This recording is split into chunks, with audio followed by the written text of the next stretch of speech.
In the past 2 days, U.S. Trade Representative Katherine Tai has been talking about Sino-U.S. trade, claiming that forced labor is a crude subsidy, giving China an unfair trade advantage. The United States will use trade tools including tariffs and forced labor import bans to counter it.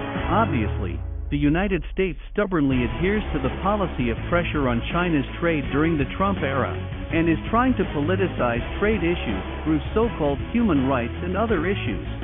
At the hearing on China's trade policy on the 13th, Katherine Tai called for amendments to the 1962 Trade Expansion Act to protect more U.S. industries or bargaining chips for negotiation. She claimed that human rights are one of the cores of Biden's government's trade policy, and the legal tool forced labor import ban should be used to deal with China. Therefore, the United States hopes to use human rights issue to counter China as an excuse to increase new barriers to trade with China. However, the U.S. initiated a trade war did not benefit the United States.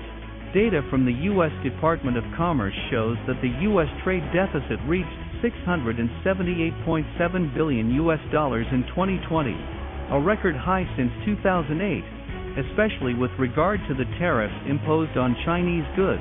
Many experts believe the victims are actually American companies and consumers. Trump tweeted in 2018, "The trade war is very good and easy to win," but 3 years later, it turns out that Trump was wrong in both aspects. In the 3 years since the Sino-U.S. trade war, the U.S. economy has suffered far greater losses than China, according to a report published by the Oxford Economics Institute.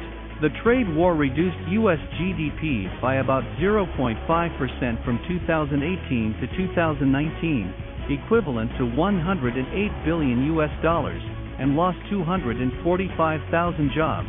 The report also predicts that if the Sino-U.S. trade war continues, the U.S. GDP will be reduced by a total of $1.6 trillion in the next 5 years, and jobs will be reduced by 730,000. In fact, it is the United States that is anxious now. The excessive currency issuance in the United States has caused high debts, and at the same time prices have soared, and the unemployment rate has increased sharply.